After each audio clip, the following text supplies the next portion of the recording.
एक बर्गर में इंसान का डीएनए, एक फैक्ट्री में झूठा हलाल लेबल और एक कंट्री जो दुनिया की सेकेंड लार्जेस्ट बीफ एक्सपोर्टर है, जबकि यहाँ पर किसी को गाय खाने का परमिशन भी नहीं है, फिर भी बीफ बैन के लिए लोग मारे जाते हैं। क्या सच में इंडिया बीफ एक्सपोर्ट करती है? क्या वाकई में MC डोनाल्ड के बर्गर में बीफ पाया गया था? और सबसे बड़ा सवाल है, इंडिया में बीफ एक्सपोर्ट कौन करवाता है? आइए इस वीडियो में जानने की कोशिश करते हैं।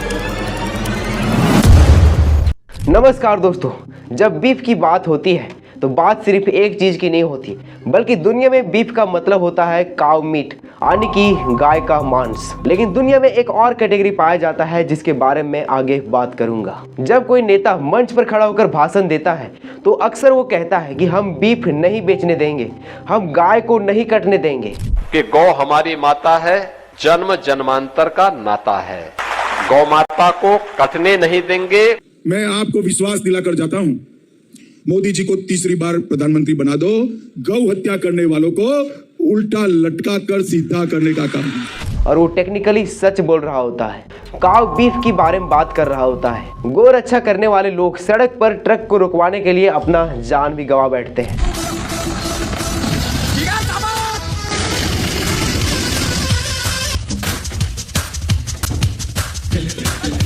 फिर भी गौ हत्या लगातार बढ़ता जाता है, रुकने की नाम ही नहीं लेती। अक्सर मुसलमानों पर ही क्यों आरोप लगते हैं?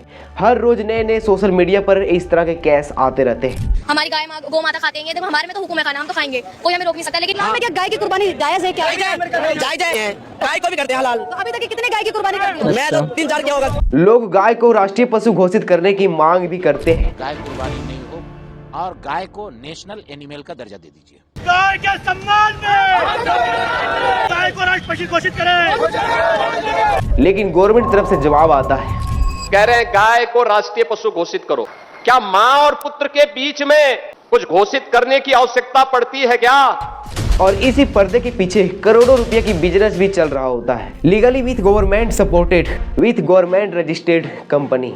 आखिर भारत की वो कौन कौन सी कंपनी है जो बीफ एक्सपोर्ट करती है और इसका मालिक हिंदू है या मुस्लिम, आगे वीडियो में बात करूंगा। अक्सर आप कई सारे वीडियो में देखा होगा कि ये सारे कंपनी का मालिक हिंदू है, लेकिन इस अफवाह के पीछे रियलिटी क्या है इसके बारे में आगे बात करूंगा और जानकर आपके होश उड़ जाएंगे। और यहाँ पे एक सबसे बड़ा सवाल खड़ा होता है कि ये सारे कंपनी गवर्नमेंट को कितने कितने टैक्स देते हैं। बीफ कंट्रोवर्सी को समझने के लिए हमें थोड़ा पीछे जाना होगा, क्योंकि बीफ बैन की कहानी किसी एक गवर्नमेंट, एक लॉ या किसी एक रिलीजन से शुरू नहीं होती। इसकी जड़ें हजारों साल पुरानी हिस्ट्री में मिलती है। प्राचीन भारत में गाय को सिर्फ एक जानवर ही नहीं बल्कि इकोनॉमी और आस्था का प्रतीक भी माना जाता था। ब्रिटिश पीरियड में यह मुद्दा धीरे धीरे रिलीजन से निकलकर पॉलिटिक्स का हिस्सा बन गया और आजादी के बाद कॉन्स्टिट्यूशन के आर्टिकल्स 48 में स्टेट को काउ प्रोटेक्शन के लिए कानून बनाने के लिए सलाह दी गई। यानी बीफ बैन कोई अचानक लिया गया फैसला नहीं था, बल्कि ये एक सेंचुरी ओल्ड डिबेट है जो आज कॉन्स्टिट्यूशनल शेप में एग्जिस्ट करती है। लेकिन 2005 में सुप्रीम कोर्ट से एक बड़ा फैसला आता है, मिर्जापुर मोती कुरैशी और स्टेट ऑफ गुजरात केस में। कोर्ट ने कहा कि काउ स्लॉटर पर लगाया गया बैन कॉन्स्टिट्यूशनल है। कोर्ट ने आर्टिकल्स 48 का हवाला देते हुए कहा, स्टेट को अपना कानून बनाने का अधिकार है। यानी बीफ बैन सिर्फ पॉलिटिकल नहीं बल्कि एक कॉन्स्टिट्यूशनल रियलिटी भी है।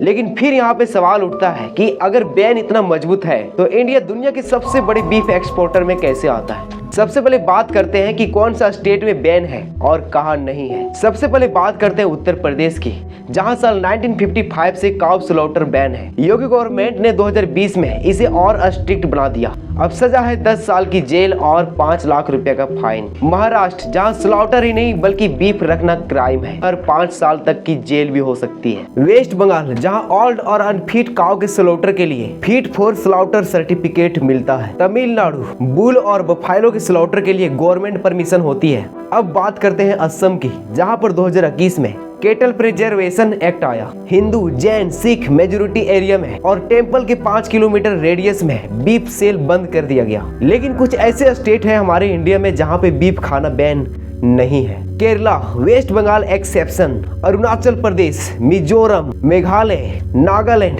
त्रिपुरा, सिक्किम और मणिपुर। केरला, जहां काउ स्लॉटर लीगल है और केरला हाई कोर्ट ने क्लियरली कहा है कोई भी सेंट्रल लॉ बीफ खाने को बैन नहीं करता। इंडिया में बीफ को लेकर 3 अलग अलग रियलिटीज हैं और इसी कंफ्यूजन में जन्म लेते हैं पॉलिटिकल नैरेटिव। अब यहाँ एक सवाल आता है, अगर इंडिया में बीफ इतना कंट्रोवर्शियल है तो इंडिया देश देश में बीफ एक्सपोर्ट कैसे कर रहा है? इसका जवाब छुपा है इंडिया के बीफ एक्सपोर्ट डाटा में। सिर्फ 2024 से 25 में भारत ने 33,000 करोड़ रुपए का बफेलो मीट एक्सपोर्ट किया, जिसे कैरा बीफ कहा जाता है। एनिमल्स प्रोडक्ट एक्सपोर्ट में इसका हिस्सा लगभग 80% के आसपास आता है। हर साल लाखों मैट्रिक टन मीट दुनिया के 70 से ज्यादा देशों में भेजा जाता है। अब यहाँ एक सवाल आता है कि बीजेपी गवर्नमेंट को इससे कितना चंदा मिलता है, जिसके बारे में मैं आगे बात करूंगा। Vietnam, Egypt, Malaysia, Iraq, Saudi Arab, UAE, ये सब मुस्लिम मेजोरिटी कंट्री है जहां हलाल सर्टिफिकेट के साथ कैरा बीफ का भारी डिमांड होता है। उत्तर प्रदेश इंडिया के टोटल बीफ प्रोडक्शन में अप्रोक्सीमेटली 43% का हिस्सा है। महाराष्ट्र, पंजाब, आंध्र प्रदेश मेजर एक्सपोर्ट में आता है। ये वो यूपी है जहां योगी गवर्नमेंट ने 2020 में काउ स्लॉटर पर 10 साल का जेल की सजा रखी है। यही वो यूपी है जहां इंडिया का सबसे बड़ा कैरा बीफ प्रोडक्शन होता है। लेकिन जब भी किसी ट्रक से गाय पकड़े जाते हैं तो एक्चुअली माना जाता है कि उसे स्लॉटर के लिए ही ले जाया जाता है, लेकिन इसके पीछे रियलिटी कुछ और होता है। कुछ केसेस लीगल ट्रांसपोर्ट के होते हैं और कुछ में इलीगल स्मगलिंग का आरोप होते हैं और कुछ केसेस रियलिटी में स्लॉटर हाउस से जुड़े होते हैं। अब समझते हैं ये सारे बीफ एक्सपोर्टर इंडस्ट्री को कौन चला रहा है। नंबर 1 पे आता है अलाना सन्स प्राइवेट लिमिटेड, जो इंडिया का लार्जेस्ट मीट एक्सपोर्टर कंपनी है, जिसका मालिक इरफान अलाना है। नंबर 2 पे आता है HMA agro industries private limited, जिसका मालिक है गुलजार अहमद। नंबर 3 पे आता है ये Alhamd agro food product private limited, जिसका मालिक हाजी मोहम्मद जहीर है। 4th नंबर पे आता है मिश्रा एक्सपोर्ट प्राइवेट लिमिटेड, जिसका मालिक सुवाब अहमद कुरैशी है। और नंबर 5 पे आता है ये अल फहीम मिटेक्स प्राइवेट लिमिटेड, जिसका मालिक मोहम्मद आकूब कुरैशी है। और ये सारे अपेडा के अंदर रजिस्टर्ड और गवर्नमेंट अप्रूव्ड और इंटरनेशनल सर्टिफाइड कंपनी है। अब यहाँ आता है एक कंट्रोवर्शियल सवाल, क्या गवर्नमेंट एक तरफ गोरक्षा की बात करती है और दूसरी तरफ बीफ एक्सपोर्ट इंडस्ट्री को सपोर्ट करती है? 2014 के इलेक्शन में नरेंद्र मोदी ने एक रैली के दौरान पिंक रेवोल्यूशन का मुद्दा उठाया था। उनका आरोप था कि सरकार बीफ एक्सपोर्ट इंडस्ट्री को बढ़ावा दे रही है। मोदी ने कहा देश में ग्रीन रेवोल्यूशन, व्हाइट रेवोल्यूशन नहीं, बल्कि ये लोग पिंक रेवोल्यूशन चाहते हैं। देश श्वेत क्रांति चाहता है, देश हरित क्रांति चाहता है, लेकिन वोट बैंक की राजनीति में डूबी हुई दिल्ली सरकार पिंक रिवॉल्यूशन करना चाहती है। Pink revolution. जब जानवर को काटा जाता है तो उसका मांस पिंक होता है। ये पिंक रिवॉल्यूशन का उनका मतलब है गुलाबी क्रांति, और ये गुलाबी क्रांति का मतलब है जो पशु काटे जाते हैं उनका जो मटन होता है उसका रंग गुलाबी होता है।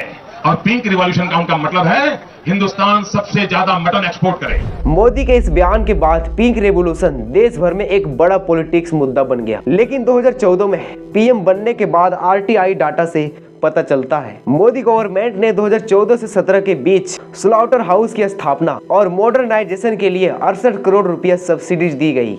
और ये सब्सिडीज पहले से चल रही थी और नई गवर्नमेंट के अंदर भी जारी रही। लेकिन 2017 में एक और इंटरेस्टिंग डेवलपमेंट हुई। अपेडा ने बफेलो मीट एक्सपोर्टर के लिए एक सर्कुलर जारी किया। 2017 में buffalo meet export limit 150 KG से बढ़ाकर 190 केजी कर दिया गया, यानी एक्सपोर्ट बढ़ रहा था। इंडिया के सबसे बड़े बीफ एक्सपोर्टर अलाना ग्रुप ने बीजेपी को 30 करोड़ रुपए डोनेट किए, जो उनका अब तक का सबसे बड़ा पॉलिटिकल डोनेशन था। और यहाँ स्टोरी और इंटरेस्टिंग हो जाती है। जब 2024 से 25 में इंडिया ने लगभग 33,677 करोड़ रुपए का बफेलो मीट एक्सपोर्ट किया, यानी $4.06 बिलियन, जिसका क्वांटिटी था 12.5 लाख टन। और सिर्फ एक्सपोर्ट ही नहीं बल्कि इंडिया दुनिया की 3rd largest beef exporter country में आता है। और सबसे ज्यादा export Egypt, Iraq, Malaysia, Vietnam और सऊदी अरब जैसे देशों में एक्सपोर्ट किया जाता है। लेकिन कहानी यहीं खत्म नहीं होती। पिछले कुछ सालों में सरकार सिर्फ एक्सपोर्ट को रेगुलेट ही नहीं कर रही बल्कि इंडस्ट्री को ग्लोबल लेवल पर और कंपैरेटिव लेवल पर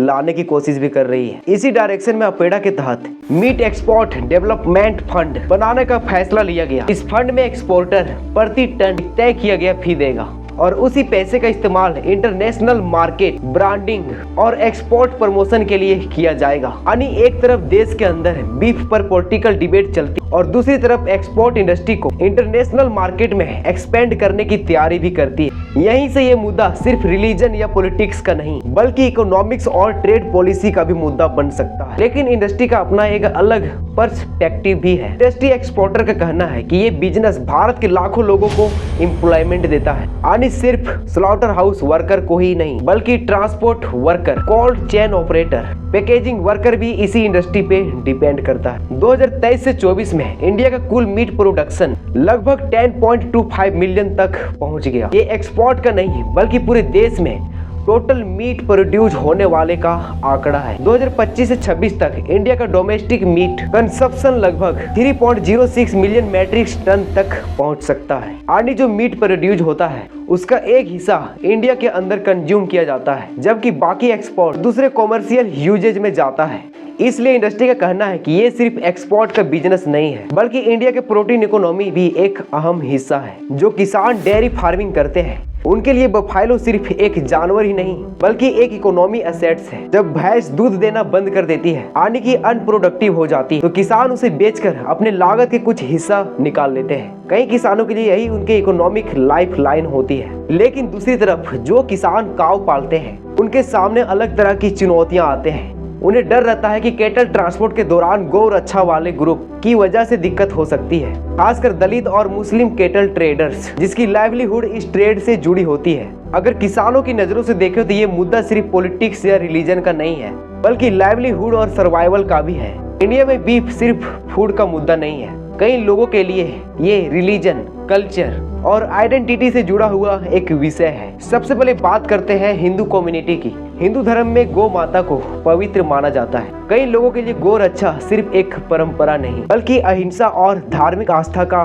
प्रतीक है। वहीं मुस्लिम कम्युनिटी में ईद उल अधा के मौके पर कुर्बानी दी जाती है। आमतौर पर इसमें गोट या सीप की कुर्बानी होती है, लेकिन कुछ जगहों पर बफेलो को भी कुर्बानी दी जाती है। इसके अलावा क्रिश्चियन और कई ट्राइबल कम्युनिटीज में बीफ पारंपरिक तौर पे एक्सेप्टेड फूड माना जाता है और उनके फूड कल्चर का हिस्सा भी होता है। सुप्रीम कोर्ट ने अपने एक फैसले में कहा था काउ स्लॉटर इस्लाम की इसेंशियल रिलीजियस प्रैक्टिस नहीं है। इसी बेस पर कोर्ट ने माना कि आर्टिकल्स 25 यानी फ्रीडम ऑफ रिलीजन हर परिस्थिति में काउ स्लॉटर को कॉन्स्टिट्यूशनल प्रोटेक्शन नहीं देता, यानी कि एक ही मुद्दे को अलग अलग कम्युनिटी और कानून अलग अलग नजरिए से देखते हैं। और शायद यही वजह है कि इंडिया में बीफ सिर्फ एक फूड आइटम नहीं बल्कि रिलीजन, लव, कल्चर और पॉलिटिक्स इन चारों के बीच एक बेहद सेंसिटिव मुद्दा खड़ा हो जाता है। तो ये वीडियो आपको इन्फॉर्मेटिव लगा हो तो चैनल को सब्सक्राइब करें और शेयर करें। फिर मिलते हैं किसी नेक्स्ट वीडियो में, तब तक के लिए जय हिंद,